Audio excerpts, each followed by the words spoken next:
మహిళా సంక్షేమానికి కాంగ్రెస్ ప్రభుత్వం కట్టుబడి ఉందని కాంగ్రెస్ పార్టీ సీనియర్ నేత ఎమ్మెల్సీ జీవన్ రెడ్డి చెప్పారు. జగిత్యాల జిల్లా కేంద్రంలో మెప్మా పరిధిలో పనిచేస్తున్న రిసోర్స్ పర్సన్ల సమస్యల పరిష్కారంపై ఏర్పాటు చేసిన సమావేశానికి జీవన్ రెడ్డి ముఖ్య అతిథిగా హాజరయ్యారు. ఈ సందర్భంగా జీవన్ రెడ్డి మాట్లాడుతూ రిసోర్స్ పర్సన్ల సమస్యల పరిష్కారానికి కృషి చేస్తారని చెప్పారు.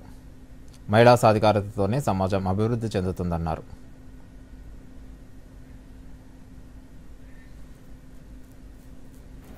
రెండు 2009-14 మధ్య కాలంలో అప్పుడు ఉమ్మడి రాష్ట్రంలో కాంగ్రెస్ ప్రభుత్వం అధికారం ఉంది. సరే, మహిళలు ఇంత వాళ్ళ ఆర్థిక అభ్యున్నతి కూడా పాటుపడుతున్నారు. ఈ పావుల వడ్డీ కూడా వాళ్ళపై ఎందుకు భారం కావాలి అనే భావనతోని ఆ పావుల వడ్డీ కూడా తొలగించి ఉచిత వడ్డీ కార్యక్రమంగా దాన్ని అమలు చేయడం.